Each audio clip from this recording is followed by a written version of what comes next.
ateiviai. Davai, lošiam gal. Galim. Lošiam, davai.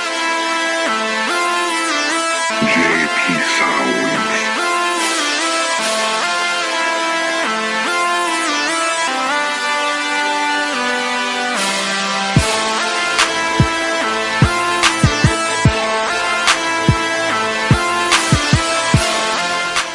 Tai ką, pralaimėjot šiandien ir ko gal pritrūko labiausia? Sportinio pykčio.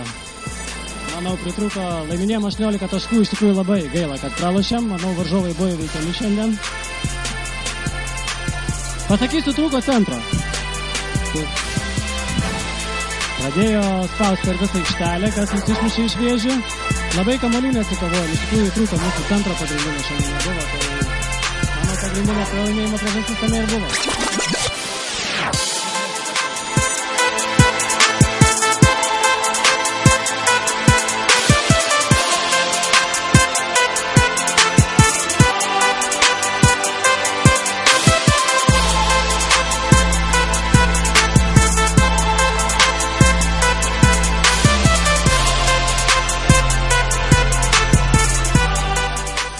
Kodėl varžybas pradėjot sunkiai?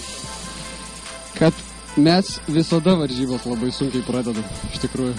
Labai nestabiliai žaidžiam visą laiką.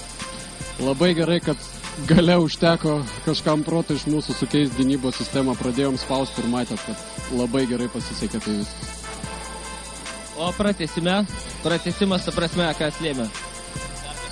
Po to tritašką įmesto gale rungtynių mes nebeturėjom teisės pralošti. Viskas, manau, visi buvo užsivedę, visi, kas žaidė ir jau gale ten niekam neįdomu buvo, ar pataikys, ar prames žaidė visi ir rezultatas toks kaip yra ir labai smagu.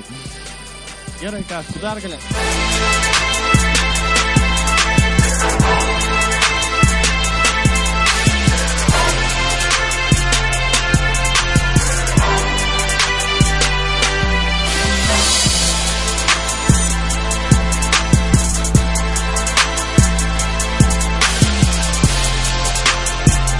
Arba mesti iš vidutinio. Jau mes čia sutarėm, ką darom. Tai ką darysim? Ką darom? Mes susimetame. Mes išmetame. Ne, du. Užtvara. Užtvara, pasiėmė kamuolį ir iki galo lipi. Jo, čia ryškiau. Lipi iki galo arba duodi Tomui. Tomai arba Rokai išmetame. Arba tu veržies aš atsitikrinę. Ne.